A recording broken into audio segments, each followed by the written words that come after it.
This channel does not promote any violent, harmful, or illegal activities. All content provided by this channel is meant for an educational purpose only. এই মুহূর্তে breaking news, great eastern trading company দিচ্ছে festive sale offer. Lucky draw কন্টেস্টে পেতে পারেন গাড়ি, two wheeler, LED TV, electric kettle, mixer grinder এবং আরো অনেক কিছু। 65% ডিসকাউন্টের সাথে 20% ক্যাশব্যাক, এছাড়াও একটা ইএমআই ফ্রি, আকর্ষণীয় এক্সচেঞ্জ অফার, 10 কোটিরও বেশি উপহার ও ক্যাশব্যাক। এই সুযোগ হাতছাড়া করবেন না। আজই আসুন আপনার নিকটবর্তী গ্রেট ইস্টার্ন ট্রেডিং শোরুমে। খুশির 100 দিন কাটুক গ্রেট ইস্টার্নের সাথে। হাইকোর্টে ধাক্কা কলকাতা পুলিশের। সুশান্ত ঘোষের ওপর গুলি চালানোর ঘটনায় জামিন পেল আদিল।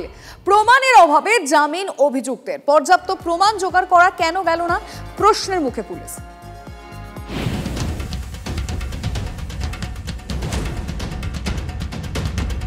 অস্ত্র হাতে শাসানি, অটো স্ট্যান্ডে লাঠি হাতে তাণ্ডব, অবাধে ভাঙচুর। খাস কলকাতায় অনুপ্রবেশকারীদের ডেরা হিসেবে যে এলাকার নাম সবার আগে আসে, সেই কসবার গুলশান কলোনি আবার হয়ে উঠল অগ্নিগর্ভ, যেন অপরাধীদের মুক্তাঞ্চল।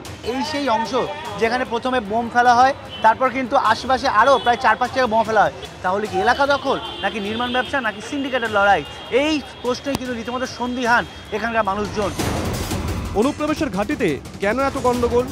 স্থানীয় বাসিন্দাদের একাংশ বলছেন, এলাকার তৃণমূল কাউন্সিলর সুশান্ত ঘোষের সঙ্গে মন্ত্রী তথা কসবার বিধায়ক জাবেদ খানের এলাকা দখলের লড়াইয়ের জের। বৃহস্পতিবার রাতে মন্ত্রীর অনুগামীরা তাণ্ডব চালায় বলে অভিযোগ। বেছে বেছে হামলা হয় সুশান্ত ঘোষের অনুগামীদের বাড়িতে।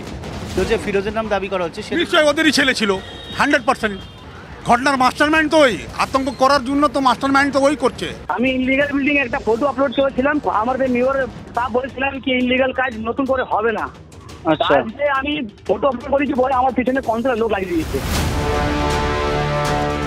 অনুপ্রবেশ থেকে জলাজমি ভরাট করে বেআইনি নির্মাণ, কয়েক বর্গ কিলোমিটারে পরপর বহুতল। আর এই সমস্ত বেআইনি নির্মাণ ঘিরে গজিয়ে ওঠা সিন্ডিকেটের বিবাদী অপরাধের কারণ বলে অভিযোগ। আর সেখানেই বারবার জড়িয়ে যাচ্ছে তৃণমূলের দুই পক্ষের নাম। ওইখানে যাইও না, সুশান্ত দেখে, ওটা সুশান্ত বলতে পারবে। অন্য জায়গা কোনো জায়গা হচ্ছে না, কসবার মধ্যে শুধু 108-এর মধ্যে হচ্ছে। কি ব্যাপারটা খুঁজিয়ে দেখতে হবে।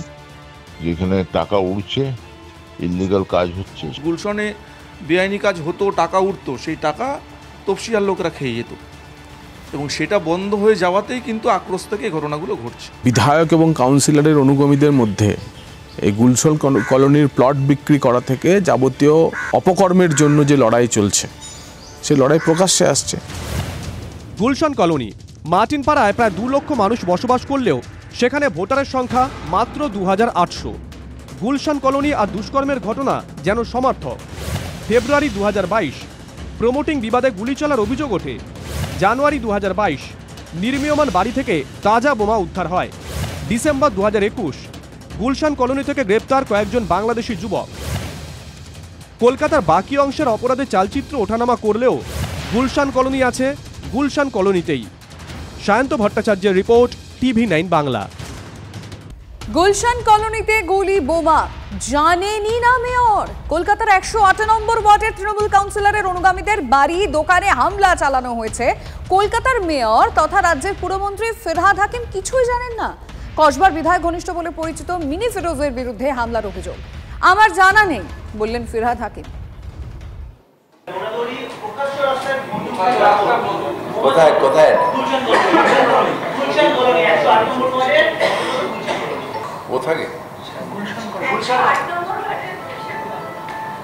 এটা আমার জানা নেই, আমি কি করে, আমি জানি না ব্যাপারটা।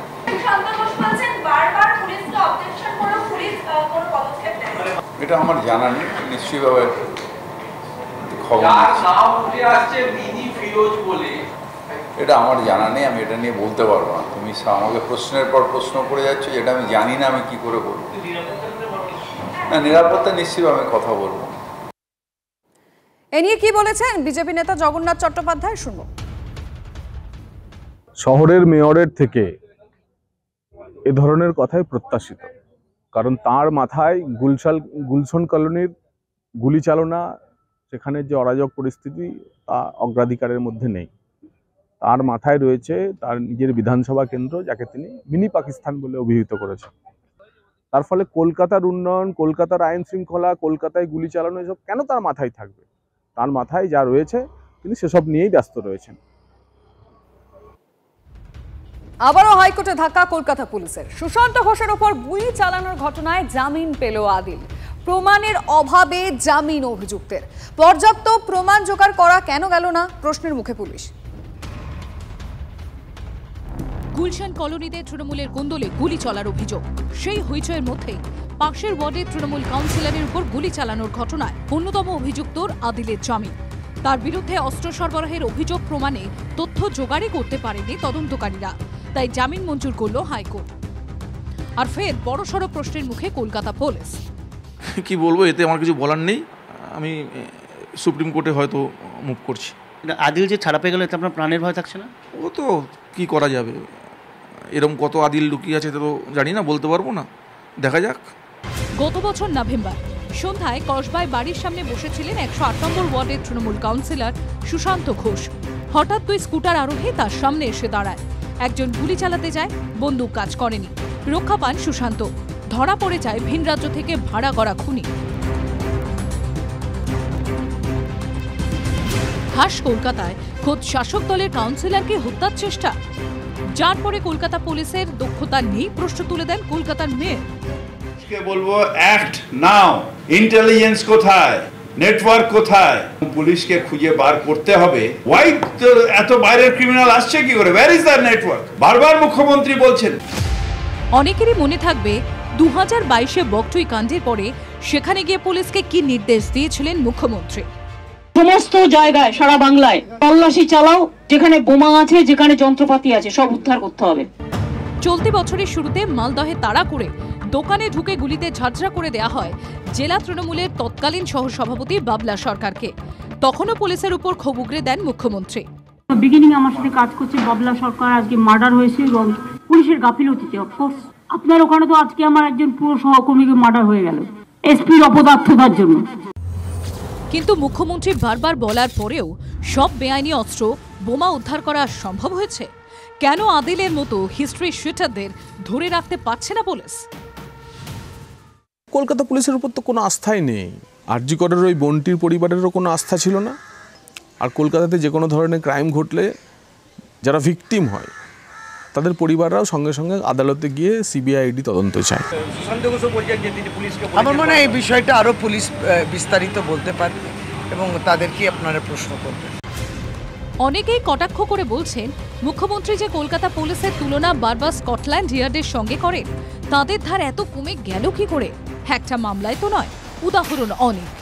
সায়ন্ত ভট্টাচার্য, শ্রাবন্তী সাহার রিপোর্ট, TV9 বাংলা।